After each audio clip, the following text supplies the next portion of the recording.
I thought my girlfriend was cheating on me. The truth was so much worse. I need to get this off my chest because I've been going crazy for the past few weeks. My girlfriend Lena and I have been together for 3 years. We moved in together about a year and a half ago to a small 2-bedroom in the Mission District. Split rent pretty evenly, even though I make a bit more as a cybersecurity engineer. She works in marketing for a small fashion company. Look, I'm not the jealous type. Never have been. In 3 years, I've never once checked her phone or questioned where she was. Lena's always been independent and driven, which is one of the things I love about her.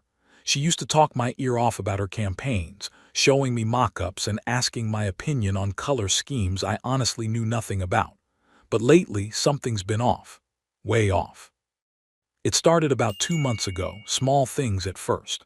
She'd wake up earlier than usual, like 6 a.m. instead of her normal 7:30, saying she wanted to start going to the gym before work. Great, right? Except she'd come home at the same time as always, around 6:30 p.m., no gym bag, not looking like she'd worked out. When I asked about it, she'd get vague. Oh, I just did some light cardio or just walked on the treadmill. Then came the late nights. 3-4 times a week, she'd text me around 5 p.m. saying she was grabbing dinner with coworkers. Before, she maybe did this once a month. Now it was constant. She'd come home around 10 p.m. claiming she'd been at some restaurant downtown, but she never seemed satisfied. No doggy bag, nothing. If anything, she seemed anxious, would go straight to the bedroom to change into comfortable clothes. The phone thing really got to me, though. Lena used to leave her phone lying around everywhere, on the couch, the kitchen counter, charging by the bed. Suddenly, it was glued to her hand. She'd get calls late at night and immediately walk out to the balcony to take them. When I'd ask who it was, she'd say just a friend or work stuff. At 11 p.m. on a Saturday, and here's the kicker, she put a passcode on her phone. In 3 years, she'd never had one. I only noticed because I went to use it to check the weather one morning. My phone was dead and couldn't get in. When I mentioned it later, she got defensive. I'm allowed to have privacy, Ryan. Of course she is, but it just didn't feel like her. It all felt wrong. I tried to talk to her about it. Really, I did.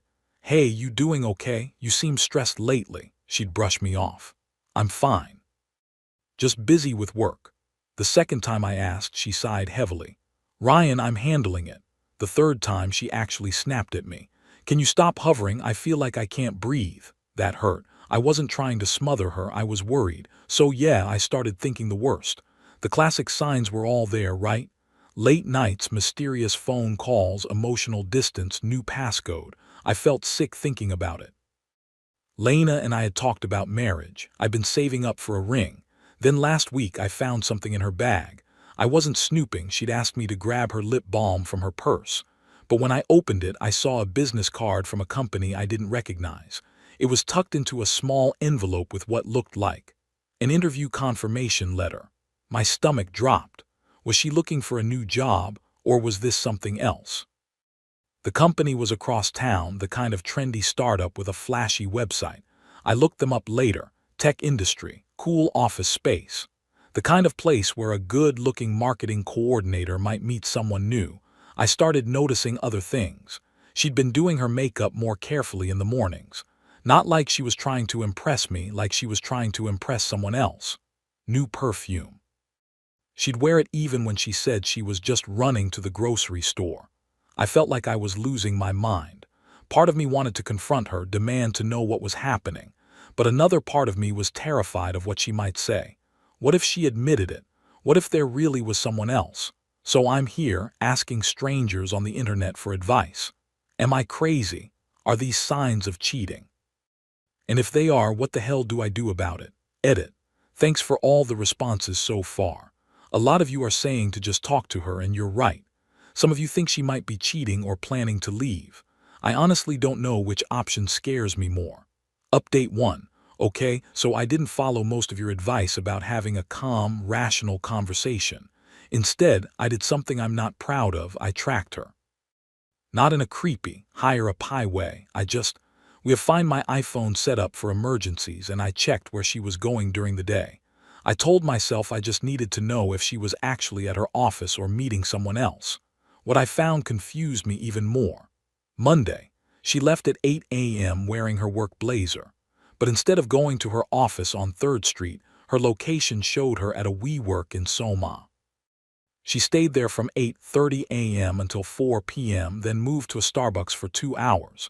She finally came home at 7 p.m. looking exhausted. "How was work?" I asked casually. "Fine, busy day." She went straight to the bedroom. Tuesday, different location. A building near City Hall. I Googled it, Job Bridge Career Services. Resume workshops and job placement. She was there from 10 a.m. to 2 p.m., then the public library until 5 p.m. "Hey, what's that?" I asked, seeing a folder she quickly hid. "Just some paperwork."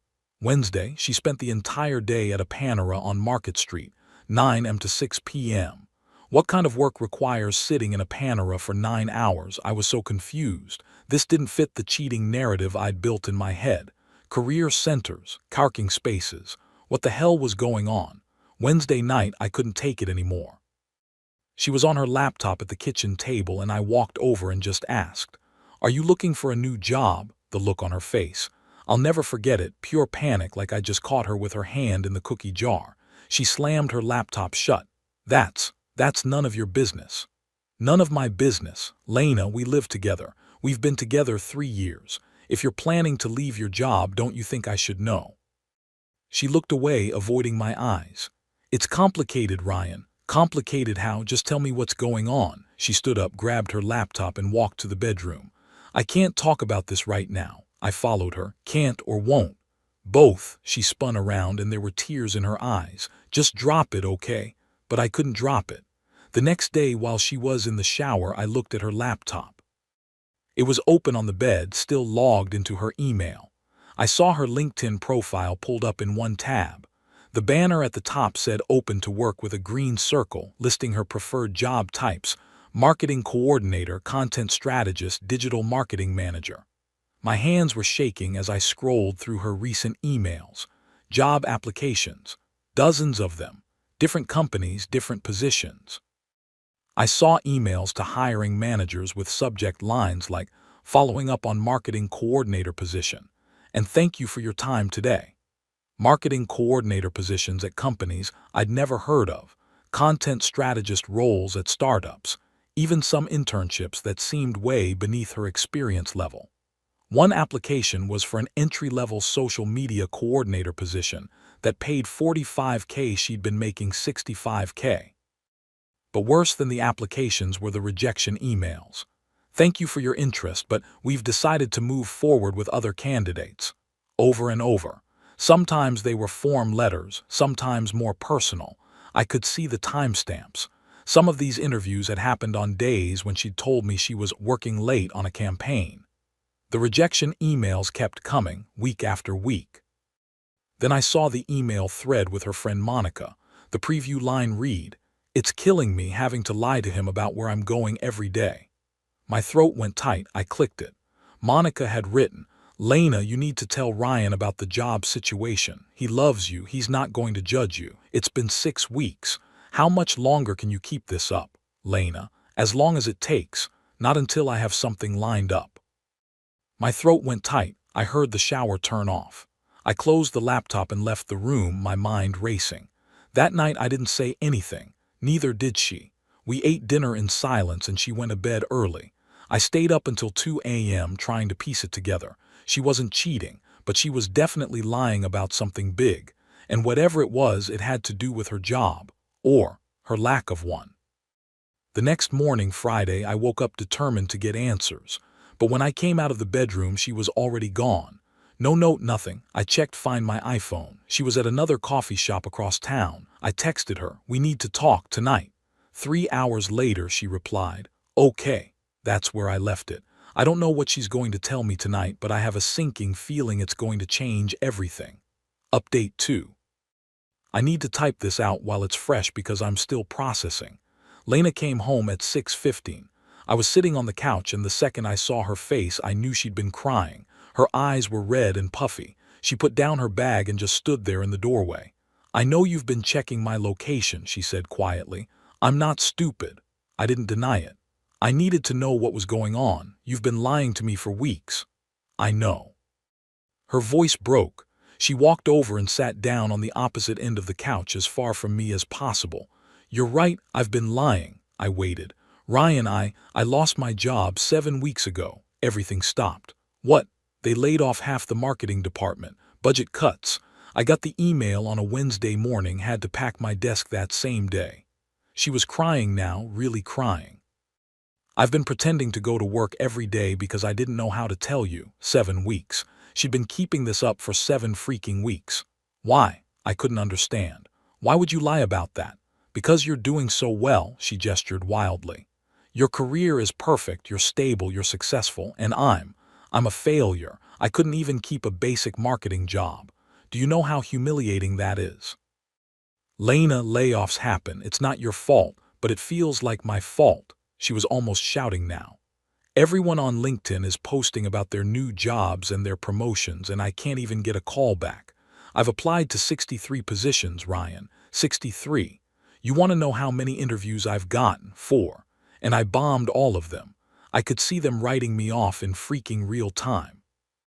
I moved closer to her, reaching for her hand, but she pulled away.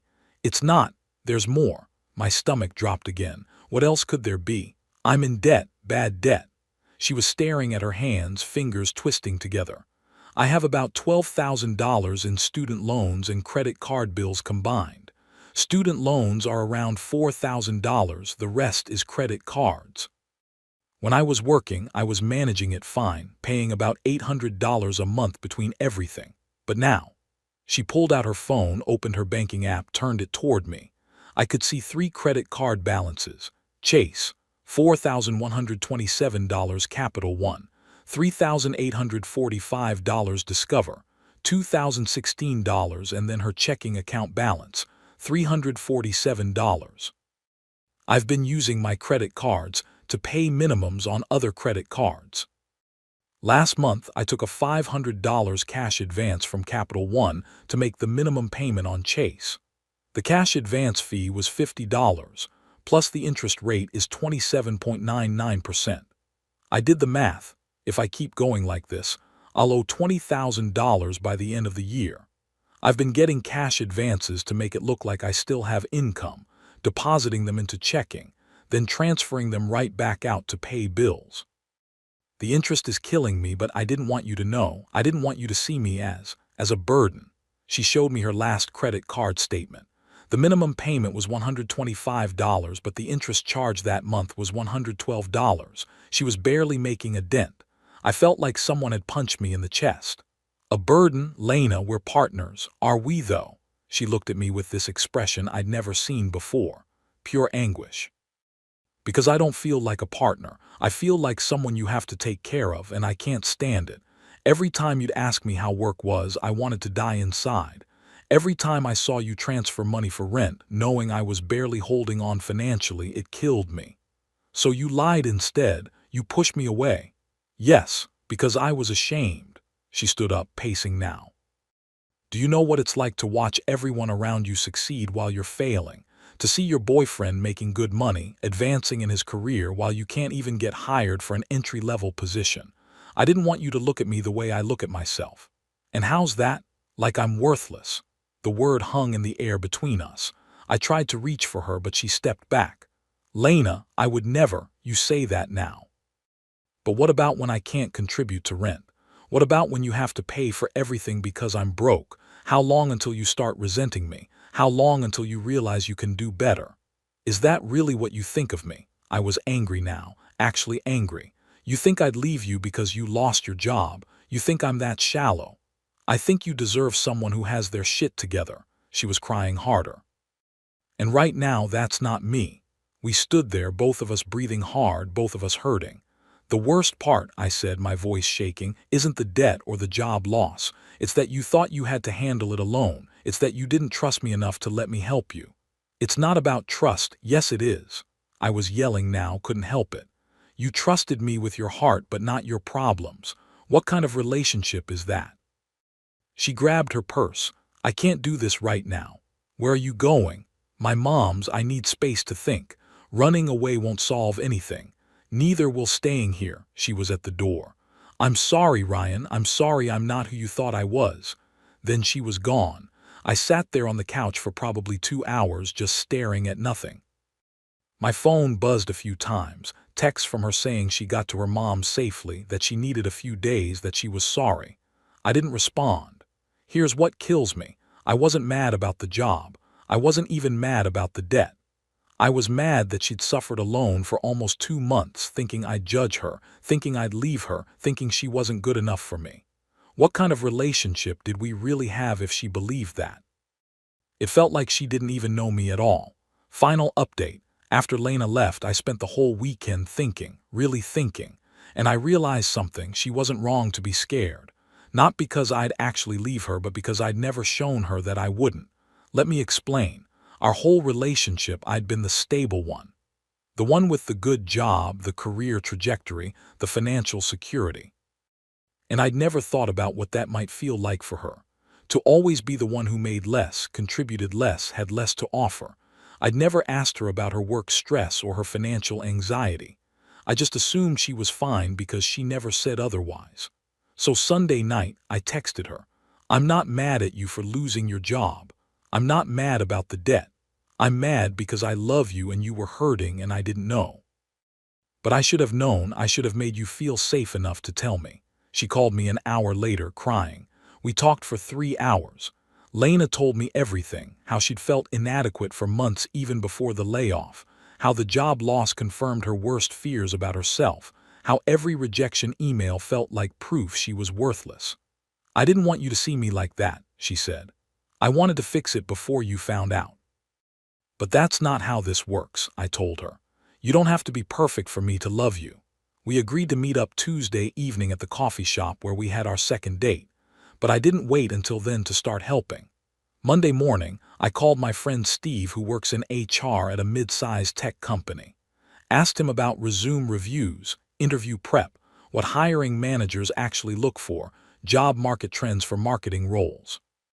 He sent me a bunch of resources, a resume template that actually worked, a list of common interview questions with tips on how to answer them, even contact info for a recruiter he knew who specialized in marketing placements. When Lena and I met Tuesday, I brought my laptop and a folder of printouts. The place was packed, but we found a corner table in the back. She looked tired, dark circles under her eyes like she hadn't slept much at her mom's. I'm not trying to take over, I said before she could say anything, but I want to help, if you'll let me. She was hesitant at first, arms crossed defensively. Ryan, I can handle, I know you can, but you don't have to handle it alone anymore. That's what I'm trying to tell you. We spent that evening at going through her resume line by line. She'd been applying to everything, throwing spaghetti at the wall hoping something would stick. Entry-level positions she was overqualified for, senior positions she didn't have enough experience for, random industries she had no interest in. We narrowed her focus to content strategy and digital marketing roles, things she'd be actually good at and interested in, where her experience would shine. Rewrote her resume to highlight her campaign work and analytics experience. She'd buried all her best achievements under generic bullet points. We worked until the coffee shop closed at 9 p.m. The barista had to politely kick us out. The debt was trickier. Wednesday evening, she came back to the apartment for the first time since the fight. We sat at the kitchen table, and she broke down showing me her credit card statements. The minimum payments, the interest charges, the late fees she'd racked up. One card had a 28% APR. Another had $35 late fees from 2 months ago that she'd never been able to catch up on. I feel so stupid, she said, crying into her hands. I have a college degree and I can't even manage 3 credit cards. You're not stupid. You were in crisis mode trying to survive, but we can fix this.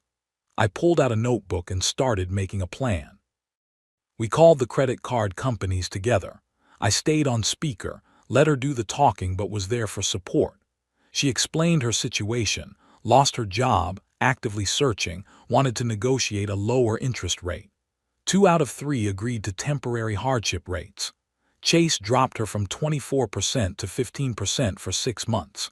Capital One wouldn't budge, but we made a plan to tackle that one first, pay more than the minimum. I didn't offer to pay it off. That's not what she needed. She needed to feel capable of handling it herself. But I helped her set up a realistic payment schedule, $400 a month instead of just minimums, which would have the debt gone in about 2 years instead of 5. We'd split some expenses differently so she'd have the cash flow once she got a job. This is going to take time, I told her. But you can do it, and I'll be here while you do. The job hunt took longer than either of us expected. She had 3 more interviews that went nowhere. Each rejection hit her hard, and I had to resist the urge to fix it for her. Interview 5, sustainable clothing brand. She prepared for days. Rejection came 3 days later. She didn't leave the bedroom that day. Interview 6, healthcare startup. Another rejection. Interview 7, they had her do 4 hours of unpaid work creating a sample campaign. She spent a whole weekend on it. They sent a 1-line rejection without acknowledging her work. Maybe I should look for something else like retail or admin work, she said that night. You're good at marketing, I told her. These companies just don't deserve you, but one will. Then 2 weeks ago, something clicked. She interviewed at LearnPath, an education tech startup, for a content strategist position. First interview with the hiring manager went well. Second interview with the whole marketing team. They asked her to present a mock campaign. She spent 3 days preparing. I think it went well, she said afterward. They were tough but fair. The hiring manager called the next day. Lena put it on speaker, hands shaking. Hi Lena, it's Patricia from LearnPath. We'd love to offer you the content strategist position. $72K, full benefits, start a week from Monday if that works. Lena cried, happy tears. I did it. I actually did it. The salary was better than her old job, $72K instead of $65K. She started the new job last Monday. First day, she left at 7:30 a.m. in a new blazer. I picked her up at 6 p.m. She came out looking lighter than I'd seen her in months. Ryan, the team is amazing. Patricia gave me a tour. My desk is by a window, and I'm leading the campaign for their Q2 product launch. At my old job, I had to fight for every idea. Here they actually value them. She couldn't stop smiling. By week 3, she was talking about long-term strategy and career growth, which brings me to yesterday. I've been carrying the ring around for a week, waiting for the right moment. Not because of the job. She didn't need a job for me to want to marry her, but I wanted her to feel good about herself first. Saturday morning, I suggested we go for a walk in Golden Gate Park. We drove to the park, parked near Stowe Lake. Do you remember where we had our first date? I asked. She laughed. That bench by the rose garden. You brought wine in plastic cups. I was trying to be romantic. You spilled wine on your shirt. You pretended not to notice. We sat down on that same bench. Do you remember what you told me that day? I asked. She smiled. I told you I was going to take over the marketing world. Yeah, and you know what I thought? This woman doesn't need me, but I really hope she wants me anyway. She laughed. Ryan, where are you going with this? I got down on one knee. A couple of joggers stopped to watch. Lena, these last 2 months have been hell, but they showed me something important. You thought losing your job made you less worthy of love. You thought debt made you a burden. You thought you had to be perfect for me to stay. I pulled out the ring. But here's what I learned. I don't want to build a life with someone who's perfect. I want to build a life with someone who's real. Someone who fights through hard times. Someone brave enough to be vulnerable. That's you. That's always been you. Will you marry me? She nodded, couldn't get words out at first. Then, yes, God, yes. We sat on that bench for another hour, just holding each other. Later that night, she posted in our private friend group chat, I'm engaged. He saw me at my absolute worst and decided that's exactly who he wants to spend his life with. Her friend Monica responded, about damn time. You two have been disgustingly in love since day one. So yeah, we're getting married. She's killing it at her new job. She's making payments on her debt and feeling good about it. We're in couples counseling to work on communication and trust. To everyone who commented on my posts over the past month, thank you. Some of you told me to dump her. Some told me to grow up. Some told me exactly what I needed to hear. The truth is, relationships aren't about staying together when things are easy. They're about staying together when things are hard and choosing each other anyway. Lena is the strongest person I know. Not because she never fails, but because she keeps going even when she does. And I'm the luckiest guy in the world because she said yes. My girlfriend came home at 4 a.m. and told me, "You don't have the right to ask questions." All right then. I'm a nurse practitioner at an urgent care clinic in Denver. Been with my girlfriend Tessa for 3 years. She moved into my townhouse full-time about a year ago.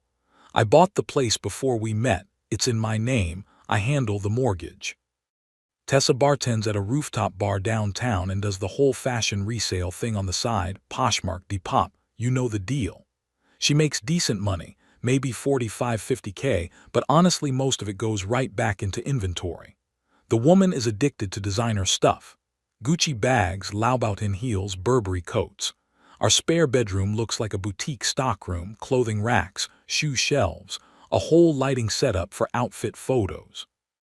I never had an issue with her spending her own money, and she made a point of saying she paid for everything herself. Fine by me. She covered some utilities and bought groceries sometimes. We seemed solid.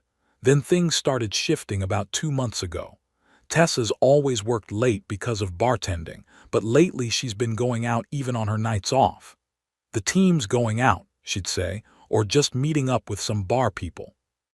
She'd roll in at 2 a.m., 3 a.m., sometimes later. I brought it up a couple times, not trying to control her, just asking for a heads up if she's going to be out past midnight. Her response was always some variation of "I'm an adult. You're not my dad." I'd see her Instagram stories sometimes, sitting on some DJ's lap with captions like "VIP treatment" with a winky face. When I asked about it, she said it was just content that she had to flirt to get good tips. I didn't love it, but I let it go. Last Friday night, I was wrapping up some telehealth work around 1 a.m. when I realized Tessa still wasn't home. She'd said she was doing girls' night only. I texted her at 2 a.m., no response. Called at 3 a.m., straight to voicemail. At 4:15 a.m., I heard the front door. She walked in smelling like rum and cigarettes, lipstick smeared, hair messy, but still smiling like nothing was wrong. And then I saw it on the inside of her wrist, written in what looked like Sharpie, was a phone number. Next to it, the letter J with a little heart. I kept my voice level. "What's the number on your wrist?" She glanced down like she'd forgotten it was there. Tried to rub it off with her thumb, but the ink had set. "Oh, that. Just someone's number, it's nothing. You said you were out with just girls. You came home at 4 a.m. with a phone number and a heart drawn on your wrist. You ignored my texts for 3 hours. I'm going to need a better explanation than it's nothing." Her whole demeanor changed. She got cold. "I don't owe you an explanation for everything I do. You don't own me. If you trust me, you trust me. If you don't, then maybe we shouldn't be together."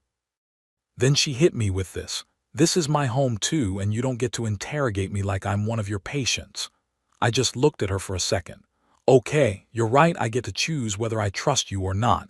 I choose option 2. We can talk more in the morning." She gave me this look like I'd just fooled by sunrise, then went to the bedroom and shut the door. I didn't sleep. I spent the next few hours looking up Colorado law on abandoned property, HOA rules about yard sales, and how to write a legally sound notice to vacate. At 5 a.m., I sent her an email and a text. "You gave me 2 options, trust you or end things. I'm ending things. You have 48 hours to arrange pickup of your belongings from my house. Clothes, shoes, bags, photo equipment, everything in the spare room. After 48 hours, anything remaining will be considered abandoned property and I'll dispose of it as I see fit. Here's the timestamp on this message for documentation." She read the text at 8 a.m., opened the email at 8:30 a.m., didn't respond to either. By 9 a.m., she was posting Instagram stories at the gym with Sunday reset captions, acting like nothing had happened. So here I am, 36 hours into this 48-hour window. She hasn't reached out except for one text yesterday. "Don't be childish. Let me think about this." I replied. "The deadline stands." She left me on read. In about 12 hours, that deadline hits. I've got a spare bedroom full of designer goods worth maybe 10–15K retail. She was told. She chose not to respond.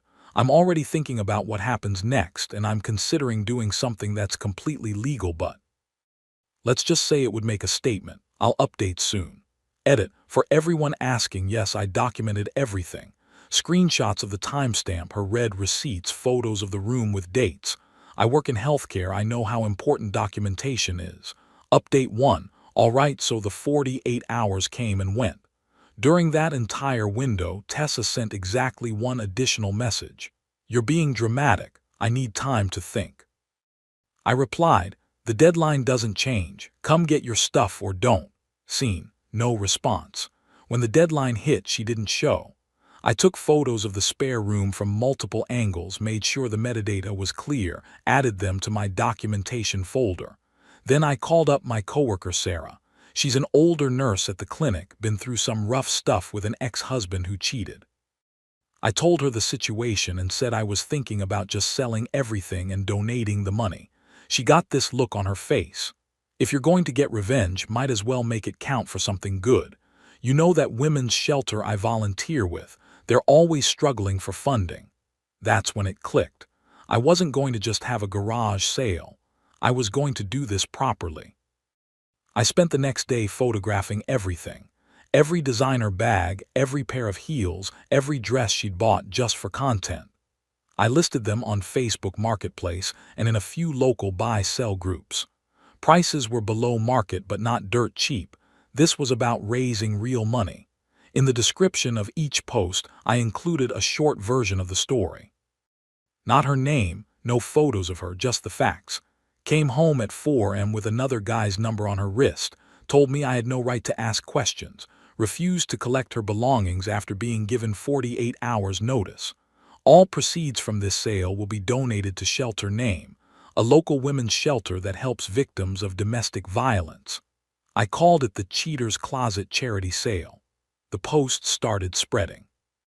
Not going viral or anything crazy, but definitely making the rounds in the Denver area. Comments were mostly supportive. Just a sale, buying to support the shelter and this guy's fresh start. She played a stupid game, won a stupid prize. A few people reached out asking if it was real. I showed them the email text documentation, the deadline, the whole timeline. They spread the word further. Within 2 days, I'd sold about 80% of the inventory. Gucci bags, Coach purses, Lauboutin heels, dresses that she'd worn exactly once for Instagram photos. Every sale, I kept meticulous records, screenshots of the transactions, receipts, everything. Total raised, just under $6,000. Now here's where it gets interesting with the HOA. Our neighborhood association is usually pretty strict about yard sales and visible commerce. I was prepared for pushback, but when the board president, a woman in her 60s, reached out, I explained that this was a one-time charity sale. All items were by appointment pickup from my driveway, no crowds or signs. She wrote back, if the money really goes to that shelter, the board will look the other way. I'm actually going to check if you have any bags in my size. She ended up buying 2 purses.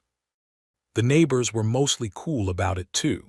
One woman who lives 3 doors down and had seen Tessa stumbling around drunk at 3 a.m. a few times commented on one of the listings.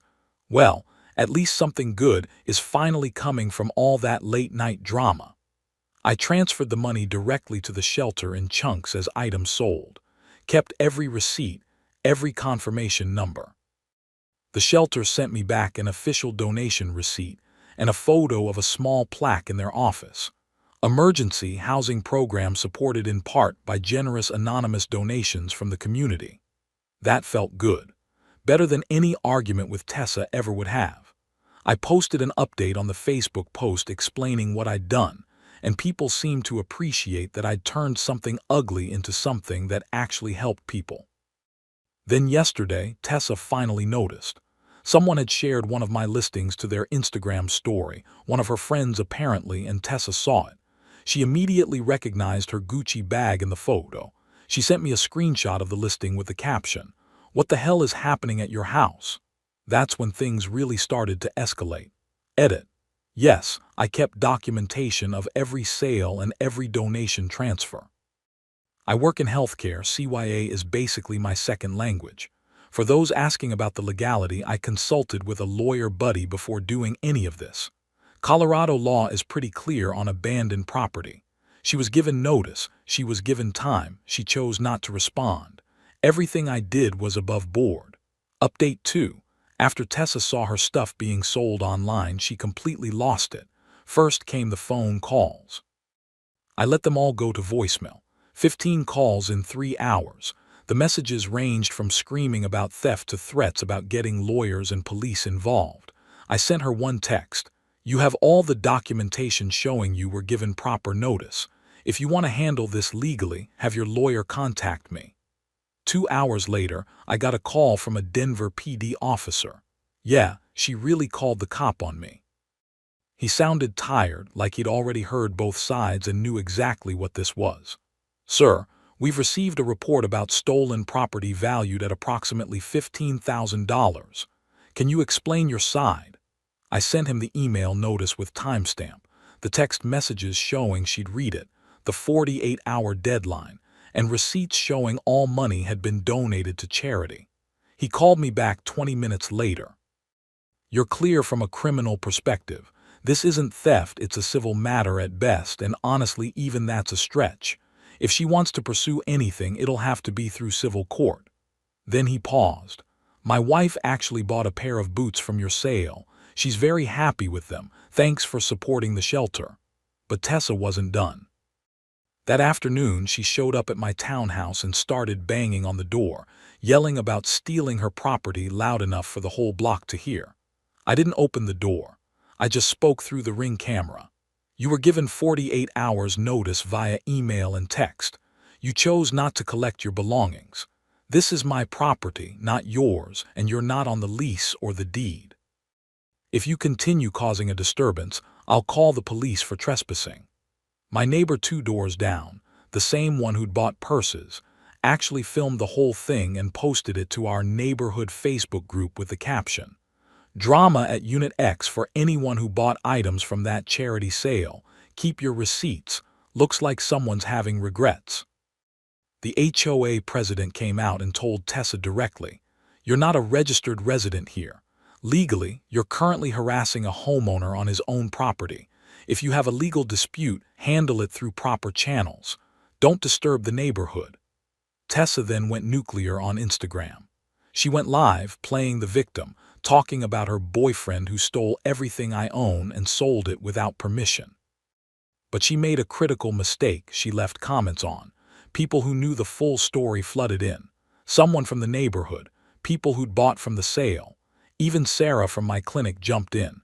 That shelter helps women escaping domestic violence. This stolen property you're crying about just paid for 3 months of emergency housing. The Instagram meltdown lasted about 40 minutes before she deleted it. Then came the lawyer letter. 1 week after the deadline had passed, I received an email from a mid-tier law firm representing Tessa. They demanded full compensation for converted property valued at $15,000 retail, threatening to file a civil suit for conversion and emotional distress. I took everything to a lawyer my buddy from law school recommended, a guy who specializes in property disputes.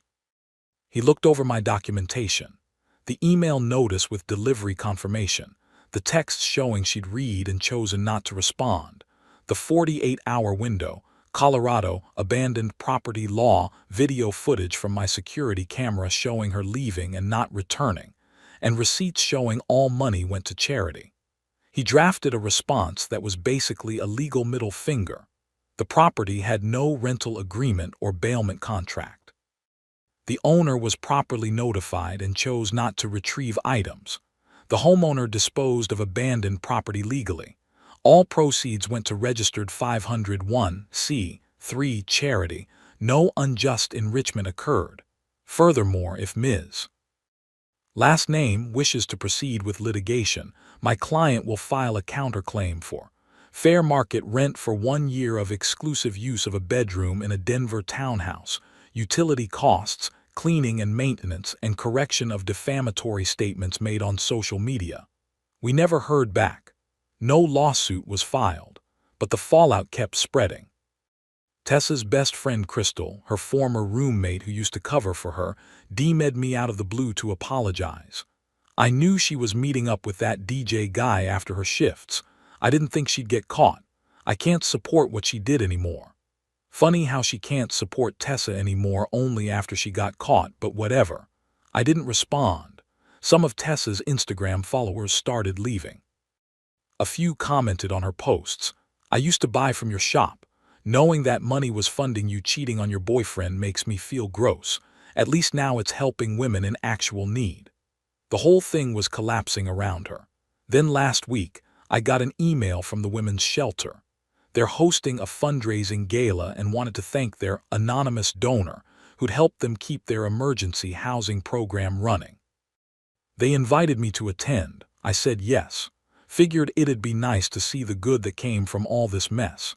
Edit. A few people asking if I feel bad. Honestly, no. She had every opportunity to handle this like an adult. She chose not to.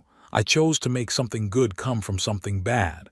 Final update. It's been about 6 months since I posted the last update. Figured I owed you all a final wrap-up since this community really helped me see clearly when I was questioning myself. First, the personal stuff. I'm doing good. Really good, actually. That spare room with all the clothing racks, I converted it into a home office. Got a decent desk, put up some bookshelves, hung my certifications on the wall. It's clean, it's mine, and there's not a designer handbag in sight. I've been hitting the gym regularly. Started dating again too. Nothing serious yet, but I'm seeing this woman June who teaches middle school. We just click in a way that feels easy. She's into hiking and camping. I've been wanting to get back into that for years. We went up to the mountains last weekend and she showed me how to start a fire properly. Turns out I'd been doing it wrong my whole life. It's nice being with someone where we're on the same page about how we want to spend our time. No better or worse than anyone else's way of living, just fits better with mine. I made myself a rule. Anyone who moves in long term either gets their name on the lease or gets a ring. No more living rent-free with a personal boutique in my spare room situations. But here's why I'm really posting. Last Friday was the shelter's fundraising gala. I showed up in a suit, ready to meet some of the board members and see where my donation had actually gone. The venue was nice, a community center downtown with decent catering. Right when I walked in, I saw the banner. This year's emergency housing program is proudly supported in part by an anonymous community donor. I smiled. That felt good. The event had maybe 75 people, donors, volunteers, a few of the women who'd been helped by the shelter sharing their stories. There was a small stage for speeches and a bar set up in the back corner for cocktails. I grabbed a drink ticket and walked to the bar. The bartender had her back to me, mixing something. When she turned around, I felt my stomach drop. It was Tessa. She was in a standard catering company uniform, black shirt, black pants, hair pulled back. She froze when she saw me, actually dropped the cocktail shaker she was holding. "What are you doing here?" Her voice was barely above a whisper. "I'm one of the donors. What are you doing here?" She looked like she wanted to crawl under the bar. "New job. The catering company I work for has a contract with charity events." Before either of us could say anything else, the shelter director, this woman named Patricia who runs the whole operation, came over with a huge smile. "Noah, so glad you could make it." She turned to Tessa. "Could you get him whatever he'd like? He's one of our most important supporters this year." Then Patricia turned back to me, completely oblivious to the tension. "I don't know if you remember, but that large donation you made earlier this year literally saved our program. We were about to close one of our wings due to funding. Your contribution covered 3 months of operational costs while we applied for grants. You helped us house 14 women and their children during that time." I saw Tessa's face change as she processed this. The timeline matched. The amount was substantial. She was putting it together, her Gucci bags, her Louboutin heels, her Instagram outfit collection. All of it had been converted into emergency housing for domestic violence survivors. And now she was pouring drinks at the event celebrating that fact. She excused herself quickly, said something about needing to restock ice. The rest of the event was fine. I met some of the women who'd been helped by the shelter. One of them, this woman named Michelle, told me she'd escaped her husband with her 2 kids and nowhere to go. The shelter had taken them in immediately. I don't know what would have happened if this place wasn't here, she said. Your donation kept the doors open when we needed it most. That's when it really hit me. Tessa's designer closet, all that stuff she bought for Instagram photos and wore once, had literally been transformed into safety for people who actually needed it. Near the end of the night, I was walking to my car when Tessa caught up with me. Can we talk? I stopped. Sure. She looked exhausted. You won. Are you happy? My stuff is hanging on posters inside thanking anonymous heroes. I kept my voice even. I didn't do it to win. If I had to deal with the pain of what you did, at least someone else could benefit from it. Those women in there deserved help more than you deserved a closet full of bags you never used. She was quiet for a long moment. Then, surprisingly, she said something that sounded genuine. I was wrong, about everything, but you have to admit the way you got back at me. It was brutal. You chose it, I said. You chose to tell me I had no right to ask questions. You chose to ignore the 48-hour notice. You chose to lie about what happened on social media. I just added a memo line when I donated, for women who actually need a safe place. She asked one more question. If I'd come home that night and been honest, if I'd apologized and told you everything, would you have done this? I thought about it. Probably not. I still would have ended things, but I would have let you pack your own stuff. The problem wasn't just the phone number on your wrist. It was you looking me in the eye and saying, you don't own me, you can't question me, if you don't trust me then we're done. You taught me that lesson. I just applied it in a way that let me look at myself in the mirror every morning and not feel like I'd become what you were. Tessa nodded slowly. I hope you're happy. You deserve better than how I treated you, and you're a better person than I thought you were, better than I am. I hope someday you become someone you actually respect, I told her. Not just someone wearing things that demand respect. We left it there. No drama, no yelling, just a closed chapter. A week after the event, the shelter posted photos on their Facebook page. Women and kids smiling in a newly painted room, sitting on new beds they've been able to afford. The caption read, "Thanks to a generous donor, we were able to open 4 additional emergency beds this winter." I shared it privately with a few friends. One of them joked that Tessa's Gucci bags had been reincarnated as safety and shelter. Honestly, that's not a bad legacy for overpriced accessories. If there's a lesson in all this, it's that when someone hurts you, you've got 2 choices. Burn everything down so no one wins, or build something better so someone else does. The second option takes more work, but you sleep better at night. Tessa told me I didn't have the right to ask questions. She was right. I couldn't force her to be faithful. But I had every right to decide what stayed in my house, and what left my life to become someone else's chance at a safe place to sleep. Thanks for all the support, Reddit. I'm good now. Actually, I'm better than good. Edit. June and I are taking things slow, but we're going on a weekend hiking trip to Rocky Mountain National Park next month. She's teaching me how to identify wildflowers. It's nice dating someone whose idea of showing off is how fast she can pitch a tent, not how expensive her handbag is. Edit 2. For everyone asking, yes, I ran into Tessa's friend Crystal last week. She apologized again and said Tessa ended up moving back with her parents in Colorado Springs. Apparently the social media fallout was worse than I realized. I don't wish bad things on her, but I also don't feel guilty. She made her choices.